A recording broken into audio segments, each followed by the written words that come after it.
నమస్కారం. దూరదర్శన్ వార్తలకు స్వాగతం. నేను త్రిమూర్తులు. ముందుగా ముఖ్యాంశాలు. నేడు భద్రాద్రి, కొత్తగూడెం, పాలమూరు జిల్లాల్లో సీఎం రేవంత్ రెడ్డి పర్యటన.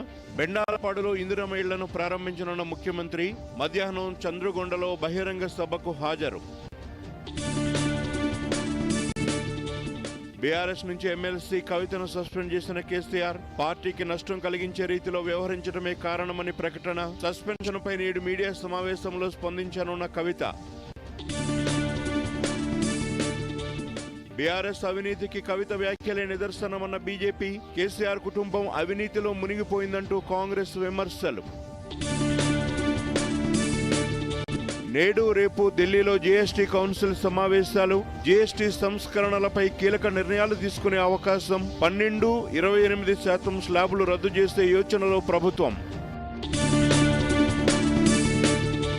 ఢిల్లీలో కొనసాగుతున్న సెమికాన్ ఇండియా సదస్సు. నేడు సీఈఓల రౌండ్ టేబుల్ సమావేశంలో పాల్గొననున్న ప్రధాని మోదీ.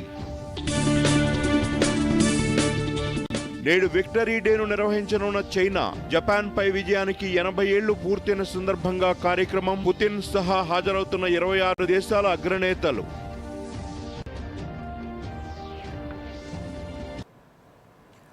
ముఖ్యమంత్రి రేవంత్ రెడ్డి ఈరోజు పాలమూరు జిల్లా మూసపేట మండలంలో పర్యటిస్తారు.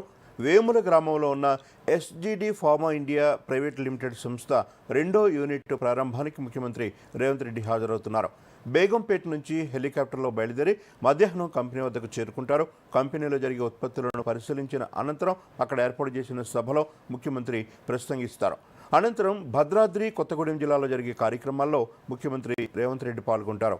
చండ్రుగుండలో ఇందిరమ్మ ఇళ్లను ప్రారంభించిన అనంతరం బహిరంగ సభలో ముఖ్యమంత్రి ప్రసంగిస్తారు. జిల్లాలో పైలట్ ప్రాజెక్టుగా తీసుకున్న బెండాలపాడు గ్రామంలో మొత్తంగా 312 ఇళ్లు మంజూరు చేయగా 72 ఇళ్లు నిర్మాణం పూర్తి చేసుకున్నాయి. వీటిలో 28 ఇళ్ల ప్రారంభోత్సవ కార్యక్రమం సీఎం రేవంత్ రెడ్డి చేతుల మీదుగా జరగనుంది.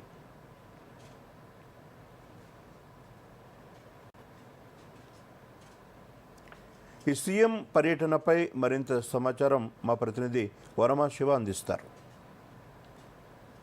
శివ, చెప్పండి, భద్రాద్రి జిల్లాలో సీఎం రేవంత్ రెడ్డి పర్యటనకు సంబంధించిన ఏర్పాట్లు ఏ విధంగా ఉన్నాయి?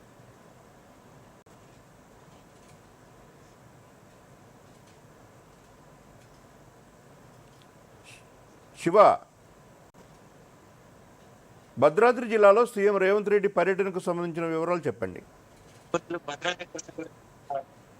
చంద్రుగొండ మండలం బెండాలపాడు గ్రామంలో సీఎం రేవంత్ రెడ్డి ఈరోజు పర్యటించనున్నారు. దానికి సంబంధించి పూర్తి కట్టుదిట్టమైన ఏర్పాట్లను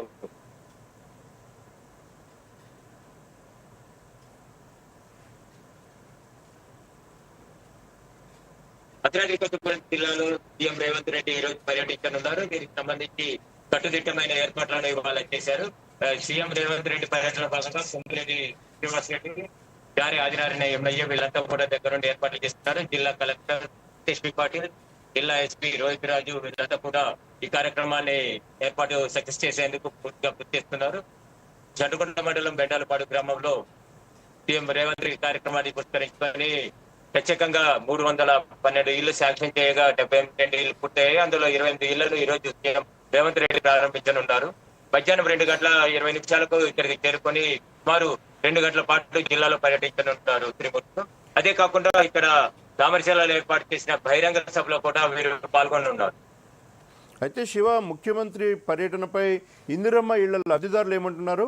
నిర్మాణం పూర్తి చేసుకుని గృహప్రవేశాలకు సిద్ధంగా ఉన్న లబ్ధిదారుల స్పందన ఏ విధంగా ఉంది?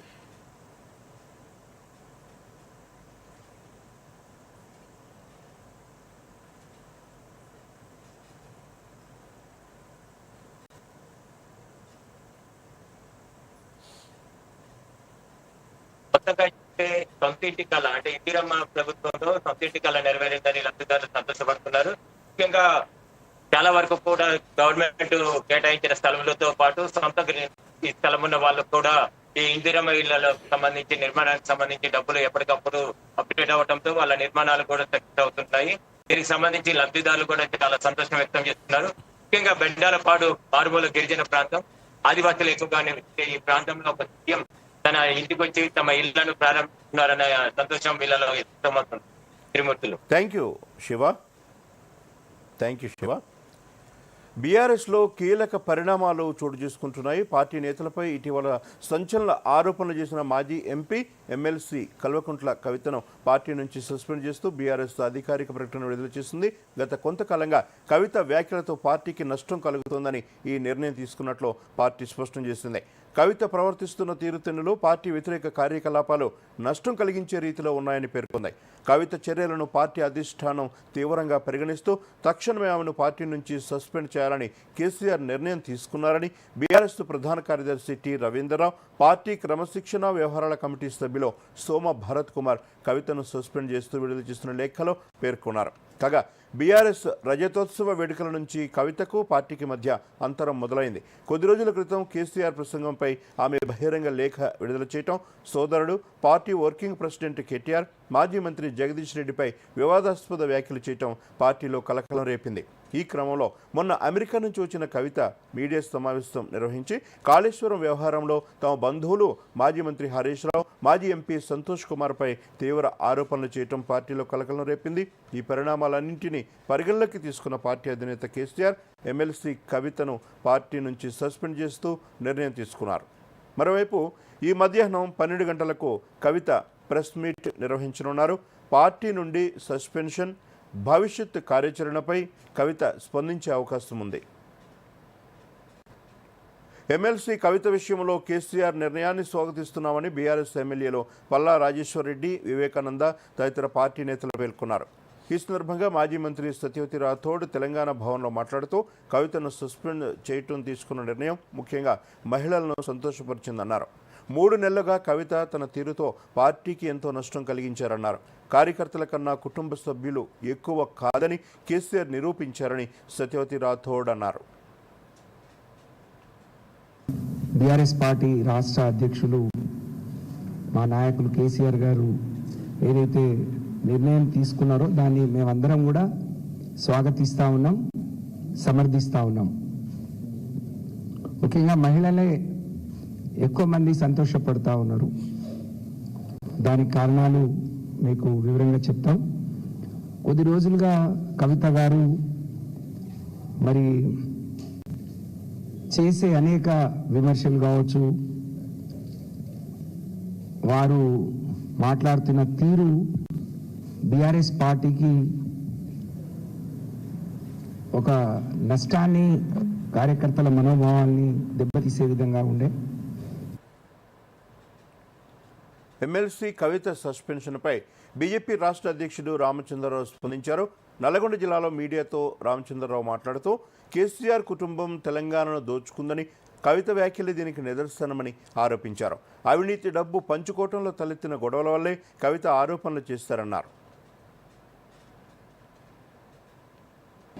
ఒక బాధ్యత కలిగిన పదవిలో ఉన్నటువంటి వ్యక్తి ఈరోజు వాళ్ళ కుటుంబంలో అవినీతి ధనాన్ని పంచుకునటంలో, బట్వారా చేయడంలో వాళ్ళకు వచ్చినటువంటి విభేదాలు బయటపెట్టింది. దీన్ని బట్టి స్పష్టంగా తెలిసేది ఏంటంటే బీఆర్ఎస్ పార్టీ ప్రభుత్వంలో తెలంగాణని మొత్తం కూడా దోచుకొని ఈరోజు అది పంచుకున్న సమయంలో వాళ్ళ మధ్యన విభేదాలు వచ్చినాయి. రెండోది, ఆ ఒక సభ్యురాల్ని పార్టీని తీసేయటమో, కుటుంబం నుంచి బహిష్కరణ చేయటము, ఇదంతా వాళ్ళ కుటుంబ విషయము, పార్టీ విషయము. కానీ ఒక వాస్తవం అయితే బయటపడ్డది, బీఆర్ఎస్ ప్రభుత్వంలో అవినీతి జరిగింది. ఆ అవినీతి ధనాన్ని ఇంకా పంచుకుంటూనే ఉన్నారు. ఆ పంచుకోవడంలో వాళ్ళకి మధ్యన వచ్చినటువంటి విభేదాలు ఈరోజు బయటపడ్డాయి. భారత రాష్ట్ర సమితి నుంచి ఎమ్మెల్సీ కవిత సస్పెండ్ కావడంపై తాము స్పందించబోమని టీపీసీసీ అధ్యక్షుడు మహేష్ కుమార్ గౌడ్ తెలిపారు. ఇది ఆ పార్టీ అంతర్గత వ్యవహారమని, ఆస్తులు, వాటాలపై వారి మధ్య తగాదాలు ఈ సస్పెన్షన్కు కారణం కావచ్చని అన్నారు. కొందరు కవిత వెనుక, మరికొందరు హరీష్ రావు, సంతోష్ వెనుక ఉన్నామని చెప్పినా తాము మాత్రం ప్రజల వెంటే ఉన్నామన్నారు. ఎవరికి మద్దతు పలకాల్సిన అవసరం లేదని స్పష్టం చేశారు. ప్రభుత్వాన్ని నడుపుతున్న తమకు ప్రజల మద్దతు ఉందన్నారు. కేసీఆర్ కుటుంబం అవినీతిలో మునిగిపోయిందని, వారి సంపద, వాటాలపై తగాదాలు తలెత్తాయని, ఈ విషయంలో తమకు సంబంధం లేదని చెప్పారు.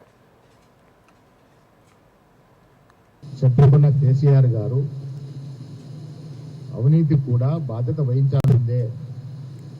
కవిత గారి మాటల్లో ఒకటి మాత్రం వాస్తవం స్పష్టమైంది. ఆవిడ కూడా అంగీకరిస్తూ ఉన్నారు, కాళేశ్వరంలో అవినీతి జరిగింది. అవినీతి జరిగింది అనేటువంటి మాట మాత్రం కవిత కూడా యాక్సెప్ట్ చేస్తూ ఉన్నారు. ఒక్కసారిగా ప్లేట్ మార్చి ఆ బాణాన్ని హరీష్ రావు సంతోషం ఎందుకు మళ్లించింది, ఇది కూడా కవిత గారే చెప్పాలి. నమ్మకంతో కేసీఆర్ చేతులు అధికారం పెడితే ఇలాంటి ప్రాజెక్టుల పేరిట లక్షల కోట్ల ప్రజాధనాన్ని దుర్వినియోగం చేశారు, తినేశారని మాత్రం ఇవాళ కాళేశ్వరం రిపోర్టు వల్ల అర్థమవుతా ఉంది. భారత రాష్ట్ర సమితి నుంచి ఎమ్మెల్సీ కల్వకుంట్ల కవిత సస్పెన్షన్ అంశం వారి అంతర్గత కుటుంబ వ్యవహారమని తెలంగాణ ఐటీ పరిశ్రమల శాఖ మంత్రి దుద్దిళ్ల శ్రీధర్ బాబు అన్నారు. శాసనసభ ఎన్నికల సమయంలోనే కాళేశ్వరం ప్రాజెక్టు నిర్మాణంలో అవినీతి అవకతవకలపై జ్యుడిషియల్ కమిషన్ ఏర్పాటు చేస్తామని హామీ ఇచ్చామని తెలిపారు. అధికారంలోకి వచ్చిన తర్వాత పీసీ ఘోష్ కమిషన్ను ఏర్పాటు చేసి ఆ నివేదిక ఆధారంగా తదుపరి విచారణను సిబిఐకి అప్పగించామని బహిరంగంగా ప్రకటించినట్లు చెప్పారు.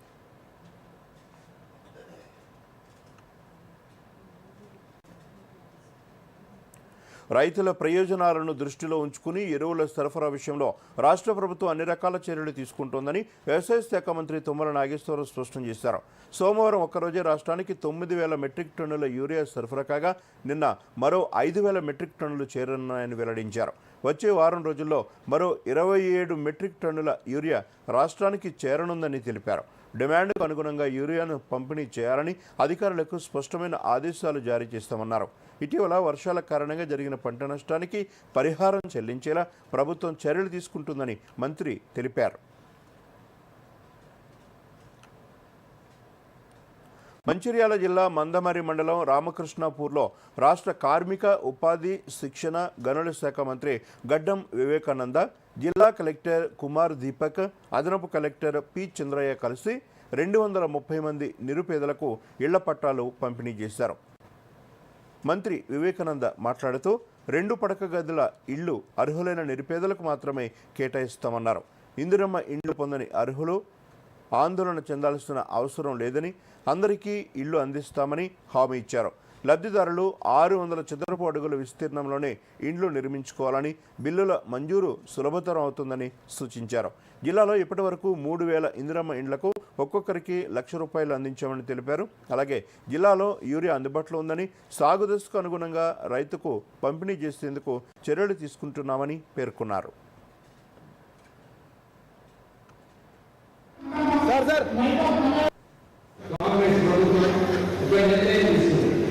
ఒక్కొక్క నియోజకవర్గంలో 3,500 ఇల్లు ఇవ్వాలి. వీళ్ళందరికీ కూడా నిజంగా పేదవాళ్ళు ఎవరికైతే ఇల్లు లేవో వీళ్ళందరికీ ఇల్లు ఇవ్వాలని చెప్పి ఒక నిర్ణయం తీసుకొని ఒక్కొక్క నియోజకవర్గానికి 3,500 ఇల్లు ఇవ్వాలి. మన మంచిర్యాల జిల్లాలో సుమారు 3,000 ఇల్లు ఆల్రెడీ బేస్మెంట్ వరకు కట్టడం జరిగింది. త్వరలోనే వీళ్ళందరూ కూడా స్లాబ్ లెవెల్ వచ్చే వరకు మిగతా ఇల్లు కూడా వాళ్ళందరికీ ఇవ్వడానికి రెడీగా ఉన్నాయని చెప్పి చెప్పినారు.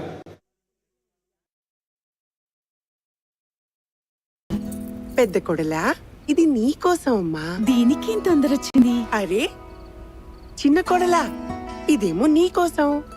ఇదిగో ఇది నా చిట్టి తల్లి కోసం. కానీ నాయనమ్మా హా? మీకోసం అంతా తనదే. నా బ్యాంక్, లాకర్, ఫిక్స్డ్ డిపాజిట్ అన్నిట్లోనూ ఈవినేగా నామినీ చేశాను. రేపు నేను లేనప్పుడు డబ్బు ఈవిడికి సులువుగా లభిస్తుంది. శుభం పలకండి. ఏంటిది? ఆర్బీఐ అంటుంది, విషయాలు తెలుసుకోండి, జాగరూకంగా ఉండండి.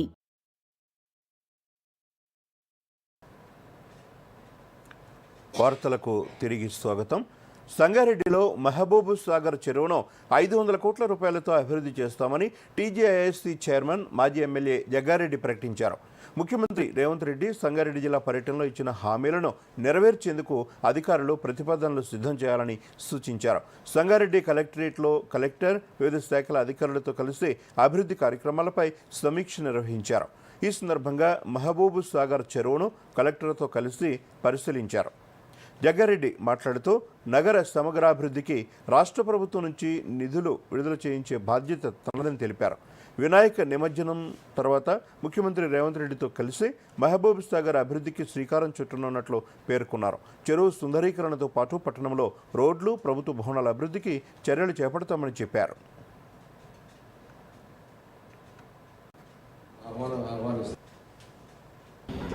సీఎం రేవంత్ రెడ్డి గారికి కొన్ని రిప్రజెంటేషన్ ఇచ్చారు. అందులో ప్రధానంగా మహబూబ్ సాగర్ కింది బజార్ చెరువు కట్ట, మహబూబ్ సాగర్ కింది బజార్ చెరువు కట్ట ఒక 500 కోట్లతో ఆ యొక్క మహబూబ్ సాగర్ చెరువుని సుందరీకరణ చేయాలి. దాని చుట్టూ అంతా కూడా నక్లెస్ రోడ్ చేయాలి. దాని మధ్యలో శివుని యొక్క విగ్రహం కూడా పెట్టాలి. అట్లాగే ఆ కట్ట మీద జనాలు వాకింగ్ చేసుకోవడానికి కానీ, చిన్నపిల్లలకు మంచిగా ఇప్పుడున్న లేటెస్ట్ చిల్డ్రన్ పార్క్స్ కానీ, లేకపోతే మళ్ళీ ఊరు పెద్ద అందరూ ఎవరైనా కానీ సాయంత్రం పూట వచ్చి ప్రశాంతంగా కూర్చొని కొన్ని గంటలు గడిపే విధంగా ముఖ్యమంత్రి గారు టైం తీసుకొని ఈ మహబూబ్ సాగర్ చెరువు అవుతుందో దాని ఫౌండేషన్కి నేను టైం తీసుకోవడం ప్రయత్నం చేస్తున్నాను. నారాయణపేట జిల్లా ఎస్పీ యోగేష్ గౌతమ్ మక్తల్ పట్టణంలో గణేష్ మండపాలను సందర్శించి ప్రత్యేక పూజలు నిర్వహించారు. గణేష్ నిమజ్జన శోభాయాత్ర రూట్ మ్యాప్ను పరిశీలించిన ఆయన నిమజ్జనం శాంతియుతంగా జరిగేలా చర్యలు తీసుకోవాలని అధికారులను ఆదేశించారు. అవాంఛనీయ సంఘటనలు జరగకుండా నిరోధించాలన్నారు. చెరువులో నీటి మట్టం ఎక్కువగా ఉన్నందున గజ ఈతగాళ్లను సిద్ధంగా ఉంచాలని సూచించారు. శాంతి భద్రతలకు విఘాతం కలిగించే వారిపై కఠిన చర్యలు తీసుకుంటామని హెచ్చరించారు. వినాయక్ ఫెస్టివల్ సంబంధించి ఈరోజు మక్తల్ ప్రాంతంకి రావడం జరిగింది. వచ్చినాక మనం ప్రొసెషన్ రూట్ అట్లాగే కొన్ని విగ్రహాలు కూడా పర్సనల్గా వెళ్ళి చూడడం జరిగింది. మాతో పాటు మా సిఐ, తర్వాత ఎస్ఐ, లోకల్ పోలీస్ సిబ్బంది, గణేష్ ఉత్సవ్ కమిటీ మెంబర్స్ అందరు వెళ్ళి విజిట్ చేశాము. రూట్ మొత్తం కూడా విజిట్ చేసి తర్వాత చిరువిగా నిమజ్జనం ప్లేస్కి కూడా వచ్చేసాము. ఇక్కడ ఇవన్నీ ఏర్పాట్లు, తర్వాత cleanliness, sanitation, as well as lighting అవన్నీ ఏర్పాట్లు జరుగుతుంది. దానికి సంబంధించి కలెక్టర్ మేడం ఆధ్వర్యంలో పీస్ కమిటీ మీటింగ్లో కూడా ఇన్స్ట్రక్షన్స్ ఇవ్వడం జరిగింది ఇంతకుముందే. అట్లాగే రూట్స్లో కూడా ఏదైతే కొత్తలు ఉన్నాయో అవన్నీ కూడా వర్క్ జరుగుతున్నది. ఏమైనా ఉంటే అది కూడా మనం తెప్పించి పోలీస్ కోఆర్డినేట్ చేస్తూ, వేరే డిపార్ట్మెంట్తో కోఆర్డినేట్ చేస్తూ అన్నీ చేస్తాం. YS Rajasekhar Reddy memorial award 2025 కార్యక్రమాన్ని హైదరాబాద్లో ఘనంగా నిర్వహించారు. ముఖ్యమంత్రి రేవంత్ రెడ్డి, హర్యానా మాజీ ముఖ్యమంత్రి Bhupendra Singh Hooda, deputy CM Mallu Bhatti Vikramarka, PCC అధ్యక్షుడు మహేష్ కుమార్ గౌడ్, మంత్రి శ్రీధర్ బాబు, మాజీ రాజ్యసభ సభ్యుడు కేవీపీ రామచంద్రరావు, మాజీ పిసిసి చీఫ్ రఘువీరారెడ్డి తదితరులు కార్యక్రమంలో పాల్గొన్నారు. ఈ సందర్భంగా ప్రకృతి వ్యవసాయంలో విశిష్ట కృషి చేస్తున్న doctor Subhash Pakar, doctor C Sudha, doctor నాగేశ్వరరావుకు doctor YS Rajasekhara Reddy memorial అవార్డును ముఖ్యమంత్రి రేవంత్ రెడ్డి చేతుల మీదుగా అందజేశారు. ఈ సందర్భంగా ముఖ్యమంత్రి మాట్లాడుతూ రైతులకు ఉచిత విద్యుత్తుపై మాజీ సీఎం వైఎస్ఆర్ చెరగని ముద్ర వేశారన్నారు. రైతులకు ఉచిత విద్యుత్తు ఎవరు ఇచ్చినా ఆయన పేరే గుర్తు తెచ్చుకుంటారని చెప్పారు.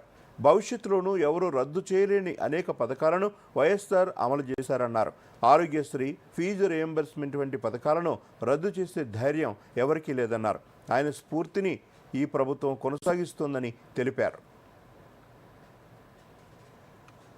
ఈనాడు doctor YS Rajasekhara Reddy memorial award 2025 వ్యవసాయ రంగంలో, ముఖ్యంగా సేంద్రియ వ్యవసాయంలో విశిష్ట సేవలను అందించిన ఈరోజు సుభాష్ పాలేకర్ గారిని, శ్రీమతి సుధా గారిని, నాగేశ్వరరావు గారిని సన్మానించడం ద్వారా రాజశేఖర రెడ్డి గారి యొక్క ఆలోచనను ఆచరణలో కొనసాగించాలని వారు చేస్తున్న ప్రయత్నం ఈరోజు ఈ కార్యక్రమంలో మనందరం కూడా పాల్గొనడం జరిగింది. ఈ తరానికి ఒకే రాజశేఖర రెడ్డి, ఒకే కేవీపీ రామచంద్రరావు ఉంటారు, ఇంకా ప్రత్యామ్నాయం ఎవరు ఉండరు అని.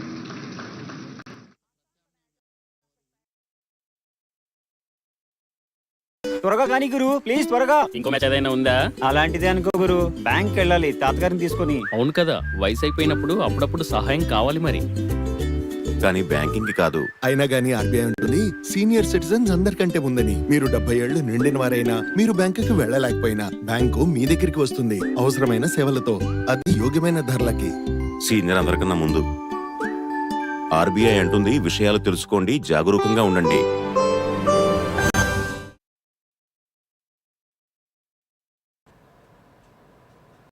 Welcome back. జీఎస్టీ మరితరం సంస్కరణలకు ఢిల్లీలో నేటి నుంచి 2 రోజులు జరిగే జీఎస్టీ మండలి సమావేశం నిర్ణయం తీసుకున్నది. కేంద్ర ఆర్థిక మంత్రి నిర్మలా సీతారామన్ అధ్యక్షతన రాష్ట్ర ఆర్థిక మంత్రులు ఈ సమావేశంలో పాల్గొంటారు. ఈ సంస్కరణలో ఆర్థిక వ్యవస్థను విస్తరించి పారదర్శకతను పెంచుతాయని, చిన్న వ్యాపారాలపై నిబంధనల భారం తగ్గడంతో పాటు అనేక వస్తువుల ధరలు కూడా తగ్గుతాయని సీతారామన్ తెలిపారు. ప్రస్తుతం 4 స్లాబులుగా ఉన్న జీఎస్టీ రేట్లను 5, 18% 2 స్లాబులుగా కుదించాలని కేంద్రం ప్రతిపాదించింది. దీంతో నిత్యావసరాలు, గృహోపకరణ ఉత్పత్తుల ధరలు గణనీయంగా తగ్గే అవకాశం ఉంది. ముఖ్యంగా ఎలక్ట్రిక్ వాహన కొనుగోలును ప్రోత్సహించేందుకు వీలుగా వాటిని 5% రేటు పరిధిలోకి తీసుకొచ్చే అవకాశం ఉన్నట్లు తెలుస్తోంది.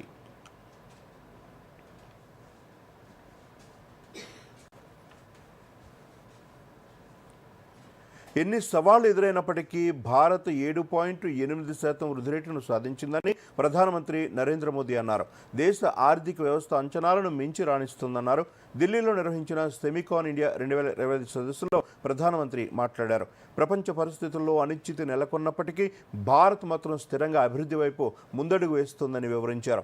ప్రపంచంలోని వివిధ కంపెనీలు మేక్ ఇన్ ఇండియా కోసం భారత్కు రావాలని, ప్రపంచం కోసం తయారీలు చేపట్టాలని పిలుపునిచ్చారు. తమ ప్రభుత్వ పాలనలో భారత్లో రాజకీయ స్థిరత్వం, ఆర్థిక స్థిరత్వం, విధానాల్లో పారదర్శకత సాధించామన్నారు. ఈ ఏడాదే స్వదేశీ సాంకేతిక పరిజ్ఞానంతో తయారైన చిప్ అందుబాటులోకి వస్తుందని మోదీ ప్రకటించారు. ప్రస్తుతం దేశంలో 10 సెమీకండక్టర్ ప్రాజెక్టుల్లో 1,50,000 కోట్ల రూపాయలు పెట్టుబడి ఉన్నాయన్నారు.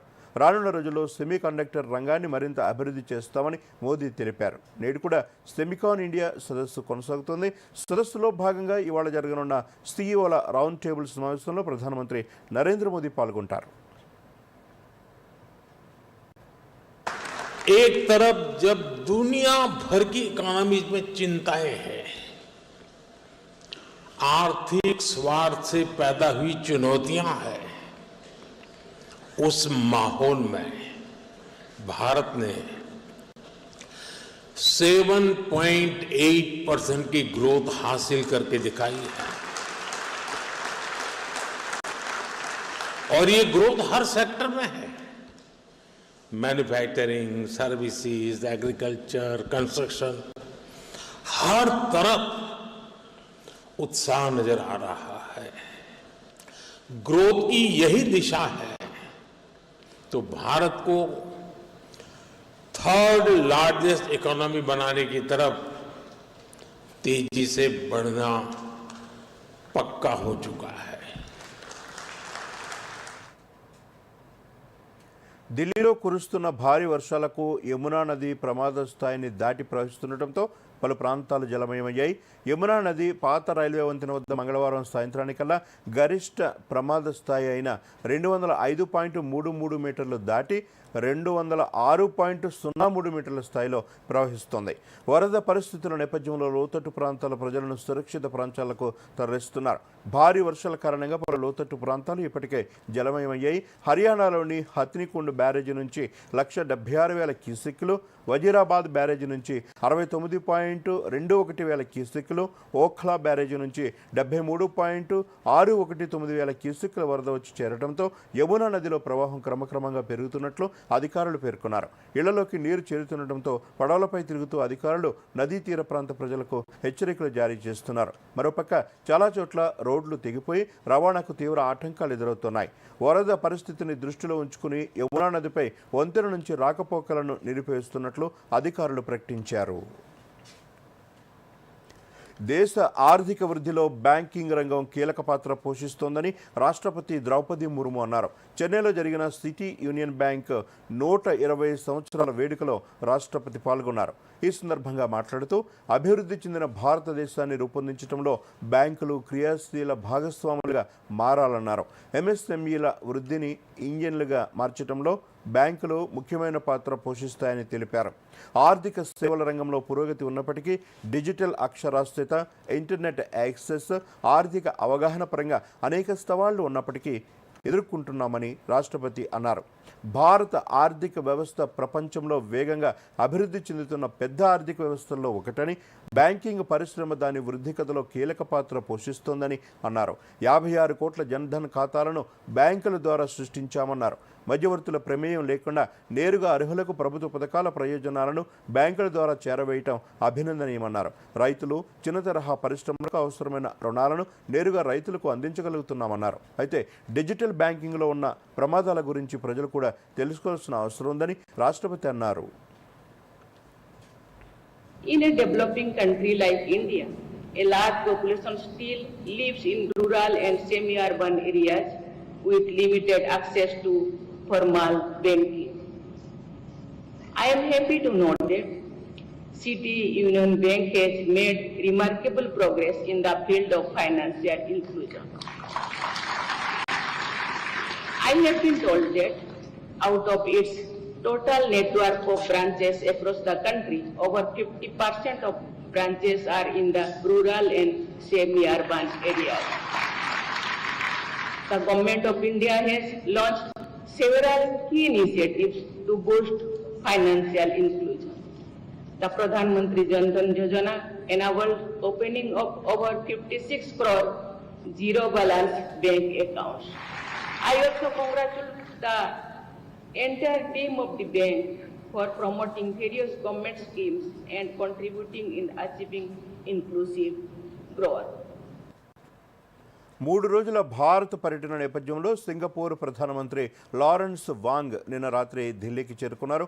ఈ పర్యటన 2 దేశాల మధ్య వ్యూహాత్మక భాగస్వామ్యాన్ని మరింత బలోపేతం చేసే దిశగా సాగనుంది. ప్రధానమంత్రిగా బాధ్యతలు స్వీకరించిన తర్వాత వాంగ్ భారత్కు చేస్తున్న తొలి సందర్శన ఇది. ఆయనతో పాటు కేబినెట్ మంత్రులు, సీనియర్ అధికారులతో కూడిన ఉన్నత స్థాయి బృందం కూడా ఉంది. కాగా ఈరోజు రాజ్ఘాట్లో మహాత్మా గాంధీకి నివాళులర్పించనున్నారు. విదేశాంగ మంత్రి ఎస్ జయశంకర్తో పాటు ఇతర ప్రముఖులు కూడా వాంగ్ను కలవనున్నారు. రేపు వాంగ్ ప్రధానమంత్రి నరేంద్ర మోదీతో ద్వైపాక్షిక చర్చలు జరపనున్నారు. అదే రోజు రాష్ట్రపతి భవన్లో రాష్ట్రపతి ద్రౌపది ముర్మును కలవనున్నారు. ఈ పర్యటనలో ఆర్థిక, డిజిటల్ ఆవిష్కరణలు, నైపుణ్య అభివృద్ధి, విమానయాన, సముద్ర సహకారం, అంతరిక్ష సాంకేతికతలలో పలు ఉన్నత స్థాయి ఒప్పందాలపై సంతకాలు జరిగే అవకాశం ఉంది.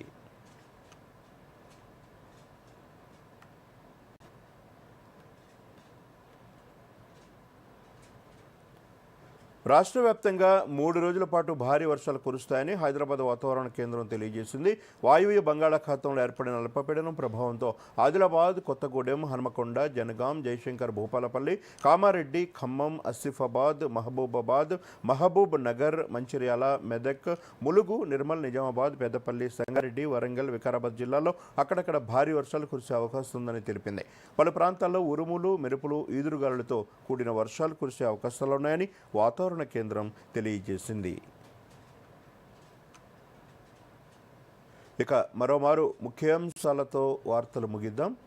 నమస్కారం. నేడు భద్రాద్రి, కొత్తగూడెం, పాలమూరు జిల్లాల్లో సీఎం రేవంత్ రెడ్డి పర్యటన. బెండాలపాడులో ఇందిరమ్మ ఇళ్లను ప్రారంభించనున్న ముఖ్యమంత్రి. మధ్యాహ్నం చంద్రుగొండలో బహిరంగ సభకు హాజరు. బీఆర్ఎస్ నుంచి ఎమ్మెల్సీ కవితను సస్పెండ్ చేసిన కేసీఆర్ పార్టీకి నష్టం కలిగించే రీతిలో వ్యవహరించడమే కారణమని ప్రకటన. సస్పెన్షన్పై నేడు మీడియా సమావేశంలో స్పందించనున్న కవిత. బీఆర్ఎస్ అవినీతికి కవిత వ్యాఖ్యలే నిదర్శనమన్న బీజేపీ. కేసీఆర్ కుటుంబం అవినీతిలో మునిగిపోయిందంటూ కాంగ్రెస్ విమర్శలు. నేడు రేపు ఢిల్లీలో జీఎస్టీ కౌన్సిల్ సమావేశాలు. జీఎస్టీ సంస్కరణలపై కీలక నిర్ణయాలు తీసుకునే అవకాశం. 12-28% స్లాబులు రద్దు చేసే యోచనలో ప్రభుత్వం. ఢిల్లీలో కొనసాగుతున్న సెమికాన్ ఇండియా సదస్సు. నేడు సీఈఓల రౌండ్ టేబుల్ సమావేశంలో పాల్గొననున్న ప్రధాని మోదీ.